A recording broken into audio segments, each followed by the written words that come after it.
하나님의 말씀은 히브리서 11장 4절 한 절의 말씀입니다.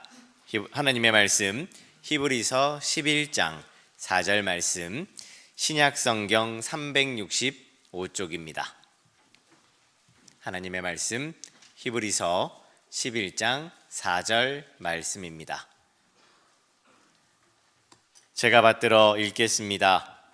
믿음으로 아벨은 가인보다 더 나은 제사를 하나님께 드림으로 의로운 자라 하시는 증거를 얻었으니 하나님이 그 예물에 대하여 증언하심이라. 그가 죽었으나 그 믿음으로써 지금도 말하느니라. 아멘. 마스크를 벗고 하시니까 너무 예뻐요. 네. 이렇게 예쁘셨어요? 얼굴을 다 까볼 뻔했습니다. 찬양도 우렁차고 아마 우리 하나님께서 깊이 기뻐 받으신 줄 믿습니다. 네, 고맙습니다. 우리 생명 다하는 날까지 우리 찬양이 중단없기를 바랍니다. 오늘 예배자로 살기라고 하는 제목으로 우리 하나님의 말씀 선포하겠습니다. 예배를 드리는 여러 유형의 사람들을 소개한 글이 있습니다.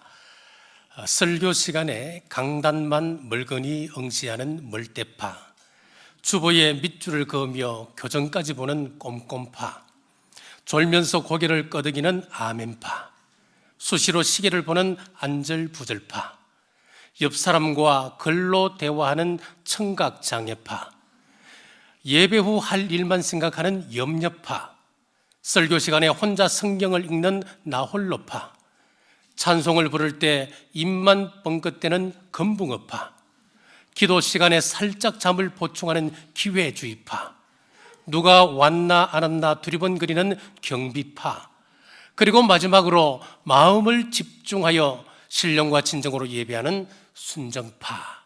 이런 글이 있습니다.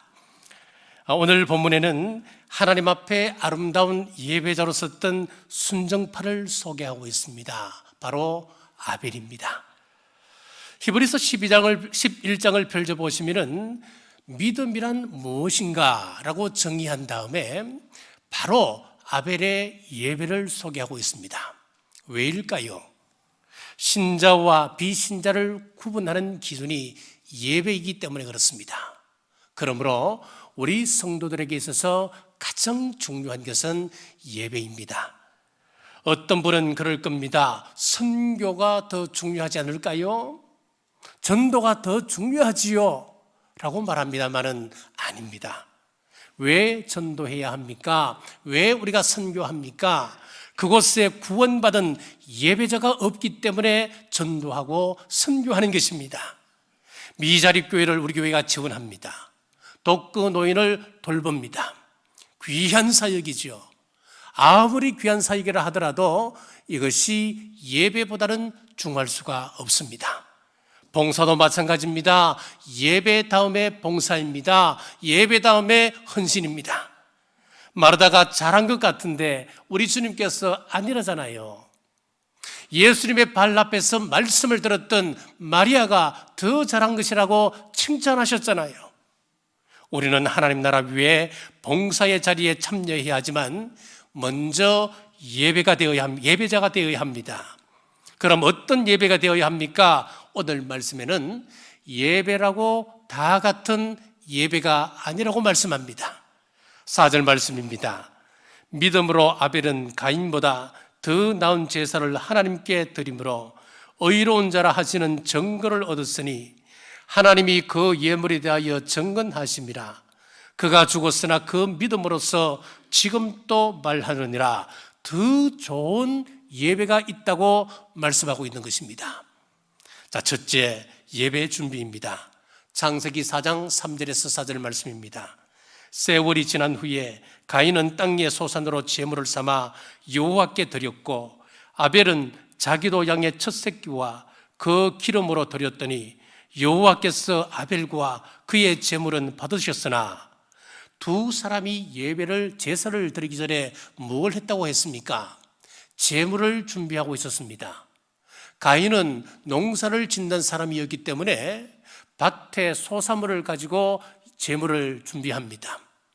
아벨은 양을 치는 사람이었기 때문에 양의 새끼를 하나님 앞에 준비합니다. 자, 저는 이 부분에 대해서 여러 번의 설교를 들었었습니다. 하나님이 가인의 제사를 받지 않으신 이유가 무엇이냐?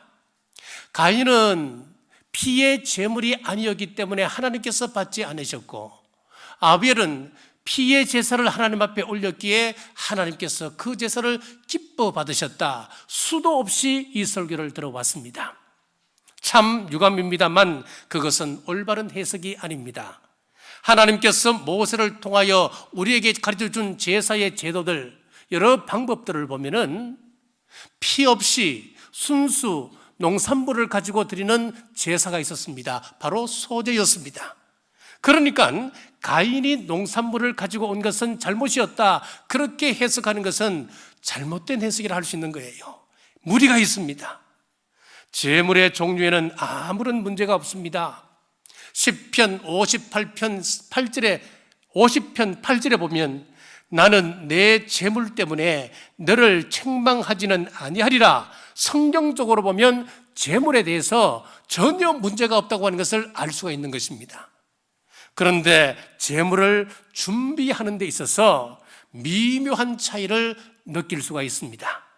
창세기 4장 3절에서 4절, 우리가 상황을 생각하며 또 깊이 묵상하는 마음으로 천천히 우리 같이 한번 이 구절을 다시 한번 읽겠습니다.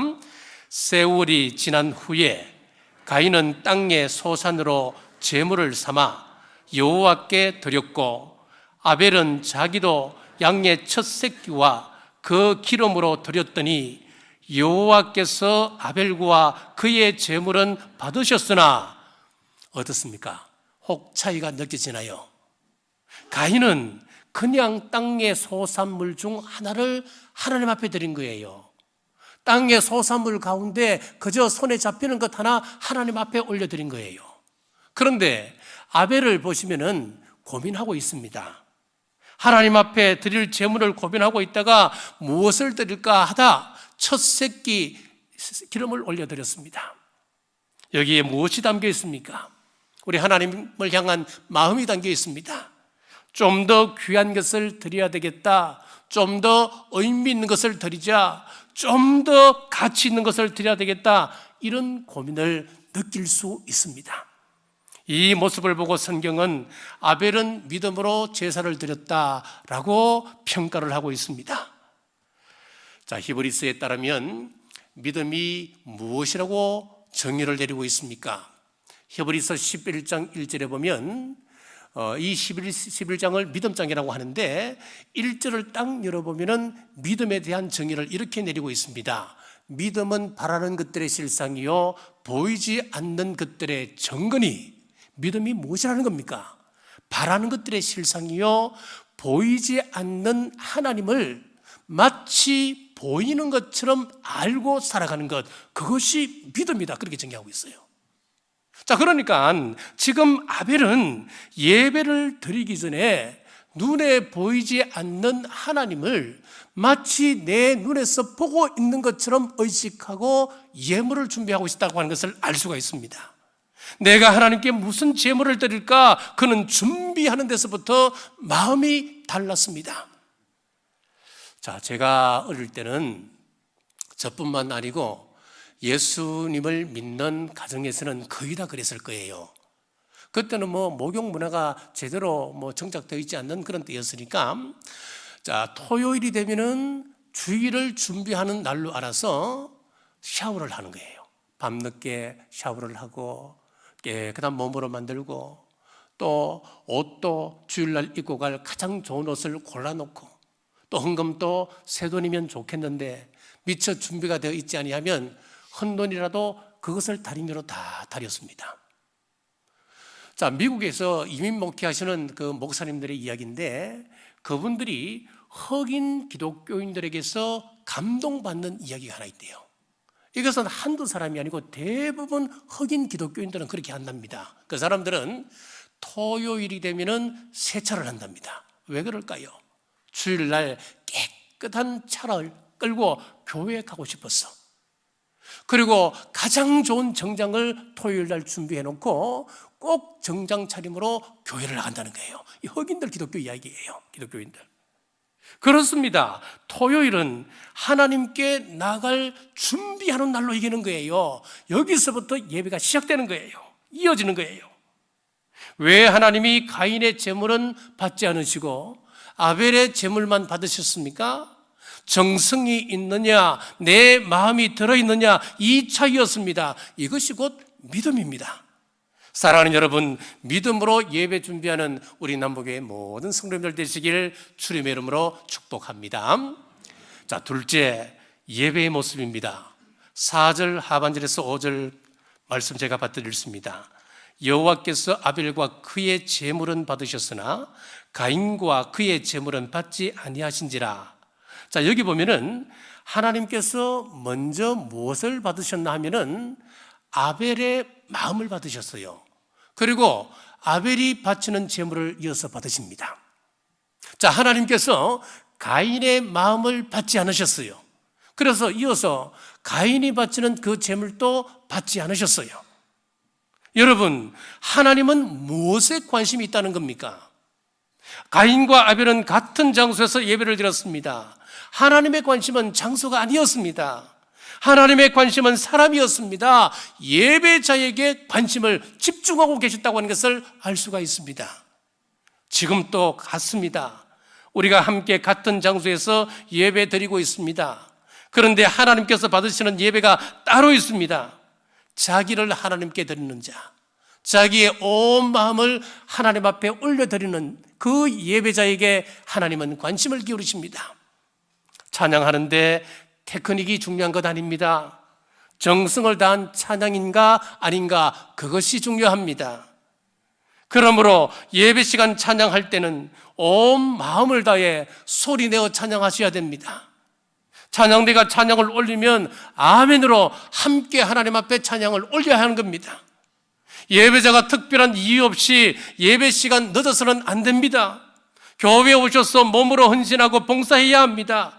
성도의 봉사도 예배의 일환입니다. 이렇게 우리가 찬양, 기도, 헌신으로 하나님 앞에 올려드리면 우리 하나님께서 다음과 같은 응답을 주시는데, 말씀을 내려주시고 은혜를 내려주시고 치유를 허락하시고 우리에게 평강을 허락하시는 것입니다. 사람들이 실수하는 것이 하나 있습니다. 내가 예배의 판단자가 되어 있는 거예요. 오늘 예배는 참 은혜 받았다, 참 은혜스러웠다. 또 어떤 날은 오늘 예배는 엉망이야, 엉망. 이게 무슨 예배냐? 여러분, 지금 내가 누구의 위치에 있는 거예요? 하나님 위치에 있는 거예요. 오늘 찬양대 참 잘 부르네. 한국 교회 몇 프로 안에 들어? 남북의 찬양대. 그런데 오늘 찬양은 영 별로야. 저게 무슨 찬양이라고? 지금 우리가 착각하고 있는 거예요. 이렇게 말할 수 있는 주체는 하나님이십니다. 예배를 받으시는 분은 하나님 한 분이십니다. 그 판단은 하나님께서 하시는 거예요. 우리가 예배를 하나님께 드리면 우리 하나님이 보시고, 남부교회 예배 참 훌륭한 예배야. 저 예배는 가인의 예배지. 남부교회 누구누구 예배는 저것은 참 별로야. 가인의 예배야. 마음이 실려 있지 않아. 하나님께서 판단하시는 거예요. 우리가 하나님 자리에 올라가 있으면 안 됩니다. 그러므로 오늘 내가 하나님께 드린 이 예배를 우리 하나님께서는 어떻게 보셨을까? 우리 하나님께서 과연 기뻐 내가 올리는 이 예배를 받으셨을까? 이게 정상인데, 오늘 말씀 참 좋았어. 오늘 말씀 저 정도면 들을만해. 감동이 됐다는 이야기지요. 잘못된 예배예요. 예배는 내가 감동받기 위해서 드리는 게 아니에요. 예배라고 하는 것은 하나님을 기쁘시게 하는 것이 예배예요. 하나님을 기쁘시게 하면은 신비가 있습니다. 우리가 하나님께 올려드리면 하나님은 우리에게 말할 수 없는 유익을 주십니다. 감동을 우리에게 허락해 주십니다. 우리가 하나님께 예배드립니다. 시간을 드리고 물질을 드리고 헌신을 드리면 하나님은 세상이 알 수도 없고 세상이 줄 수도 없는 것으로 채워주십니다. 그래서 이 예배의 감격을 아는 사람, 이 예배의 기쁨을 아는 사람만이 예배할 수가 있는 거예요. 다윗은 이 비밀을 알았습니다. 그래서 누가 성전에 올라가자 그러면 그것이 너무너무 즐겁다는 거예요. 그것이 너무 기쁘다는 거예요. 왜 그런 줄 아십니까? 자, 우리 사람은 영이 있고 혼이 있고 육이 있어요. 자, 이 육이라고 하는 것은 우리가 음식을 먹으면 에너지가 보충이 됩니다. 그런데 우리가 아무리 많이 먹고 산의 진미를 먹고 산다 하더라도 내 가슴 속에 채워지지 않는 공함이 있거든요. 바로 혼적인 부분이 있습니다. 이 혼적인 부분은 지정의로 이렇게 설명을 할 수가 있어요. 인생이 우리가 맛난 음식을 다 먹는다고 행복하지는 않는 거지요.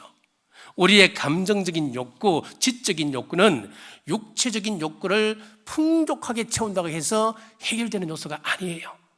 이런 부분은 좋은 책을 읽거나 또 감동적인 영화, 인생 영화를 보고 감동을 받거나 또 선한 것으로 이웃을 돕거나 하면 채워지는 거예요. 자, 튀르키예 그리고 시리아가 지금 지진으로 인해서 4만 명 이상이 죽었습니다.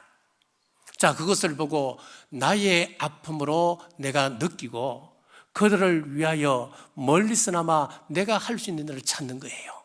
내가 조그만 헌금이라도 정성을 다하여 그들을 위하여 헌금하는 거예요. 자, 이런 헌금을 통해서 내 마음속에 만족이 채워지는 거예요. 자, 그런데 이런 지정의로 채워지지 않는 부분이 있는데 바로 우리 속사람 영이 있습니다. 이 영적인 부분은 세상 어떤 것으로도 채울 수 없습니다.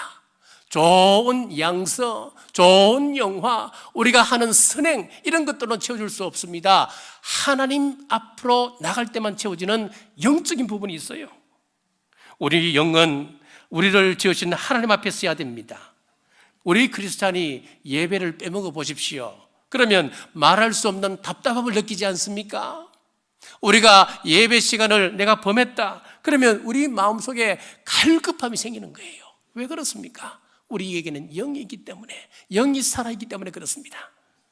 세상 사람들은 죽었다 깨어나도 우리의 예배를 이해 못합니다.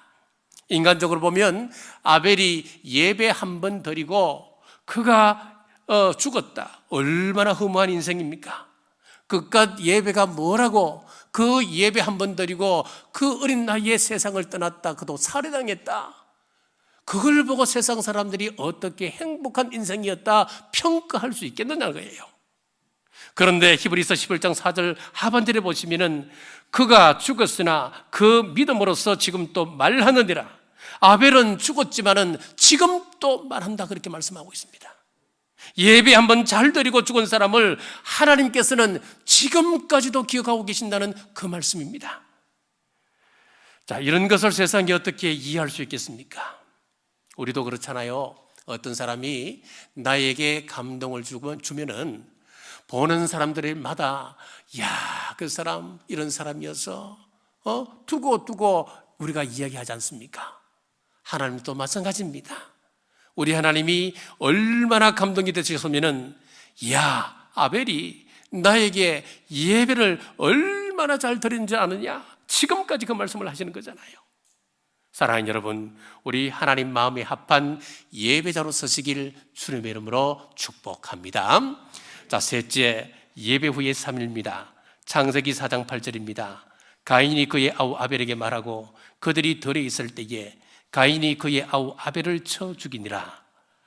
가인은 하나님이 자신의 제사는 받지 않으시고 아벨의 제사만을 받은 것에 대해서 분노하고 있었습니다.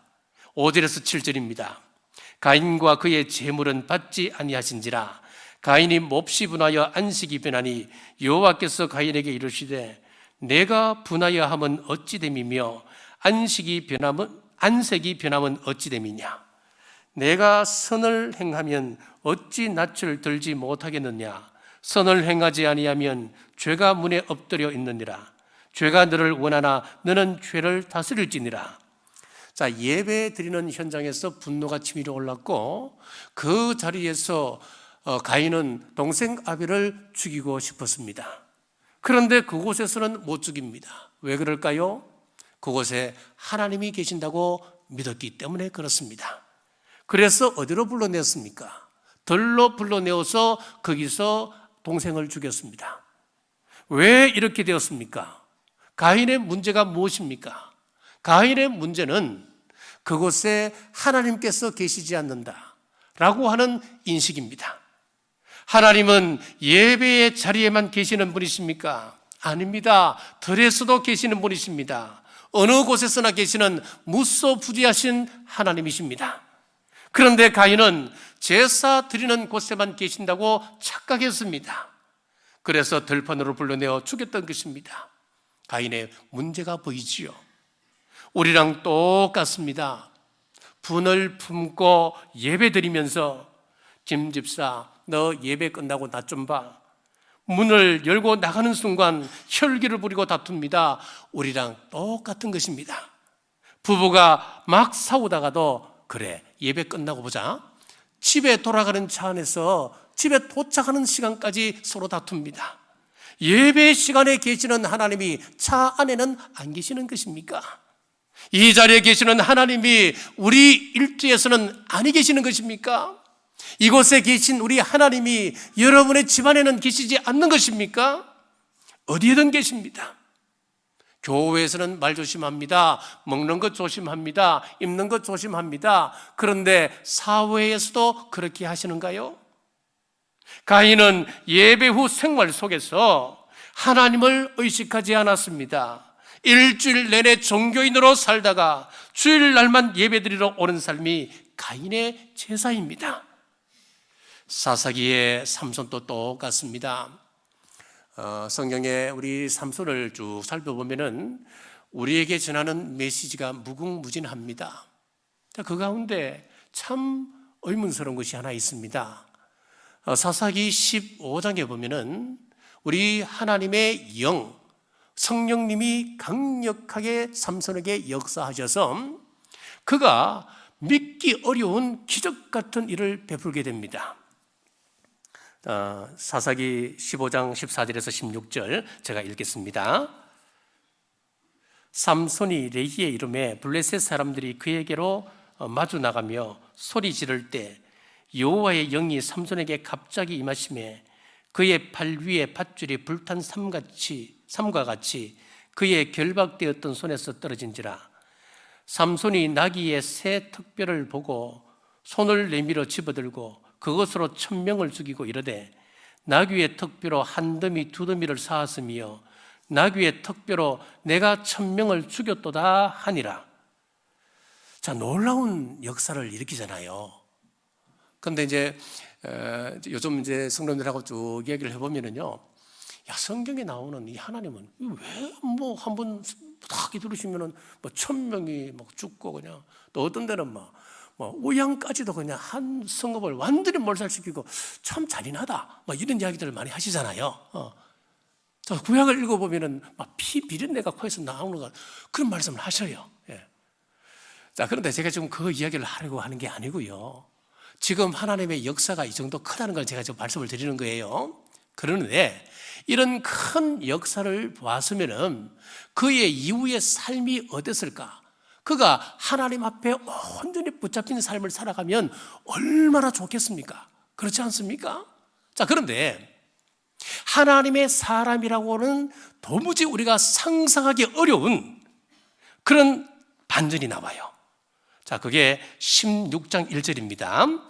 삼손이 가사야에 가서 거기서 한 기생을 보고 그에게로 들어갔더니 낮에는 여호와의 종으로서 하나님의 일을 감당하는 하나님의 종이었습니다.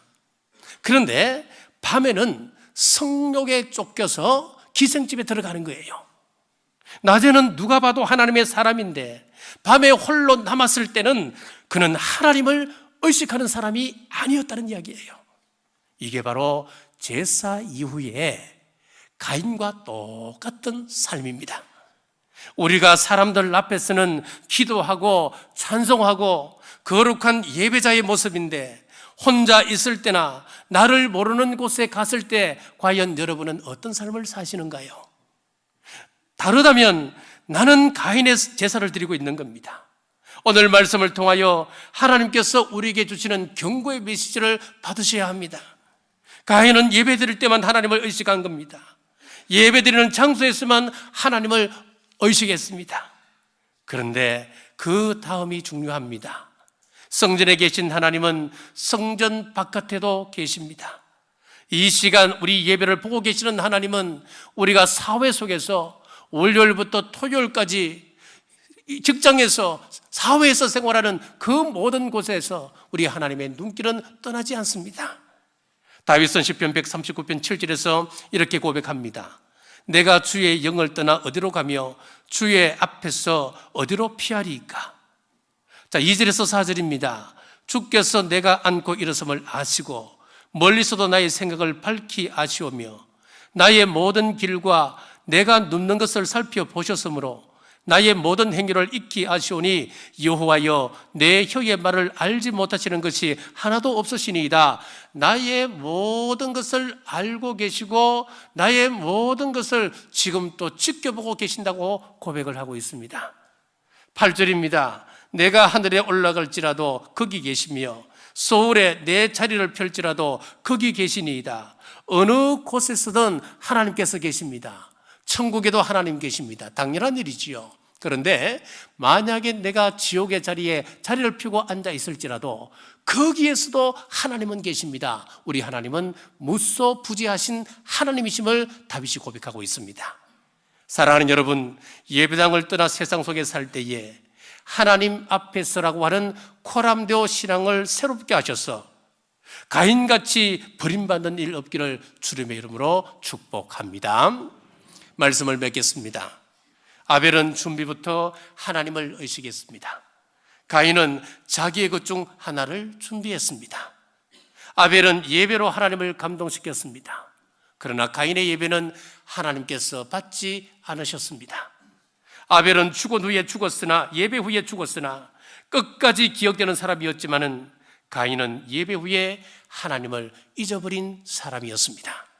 사랑하는 여러분, 우리가 드리는 예배는 아벨의 제사처럼 준비부터 정성을 다하십시오. 그리고 온 마음과 뜻과 정성을 다하여 하나님 앞에 예배하십시오. 교회에서뿐만 아니라 생활 속에서도 하나님을 의식하는 코람데오 신앙으로 사십시오. 그리하여 아벨이 죽은 이후에도 영원토록 하나님이 기억하시는 예배이듯이 거룩한 산제사 드리는 우리 남부교회 모든 성도들 되시길 주님의 이름으로 축복합니다. 기도하겠습니다. 오늘 아벨의 제사를 통해 예배의 자세를 나누게 하심을 감사합니다. 이 시간 저희들의 예배를 기쁘게 받으신 줄 믿습니다. 예배 전에 나의 모습을 점검하며 하나님을 의식하며 하나님 마음에 합한 예배자로 서게 하옵소서. 우리가 올리는 찬양과 기도와 물질과 헌신이 아벨의 제물될 때 세상은 줄 수도 없고 알 수도 없는 내 영혼의 만족감을 누리게 하옵소서. 예배 이후의 세상 속에서도 하나님을 의식할 때 빈들에도 계시고 집에도 계시고 직장에도 계시는 하나님을 의식하며 살게 하옵소서. 이 모든 삶을 통하여 하나님 앞에 예배자로 살다가 하나님 부르실 때 하나님이 우리의 예배 기쁘게 받으셨다는 칭찬 듣는 우리 남부의 모든 권속들 되게 하옵소서. 다시 오실 예수님 이름으로 간절히 기도드리옵나이다. 아멘.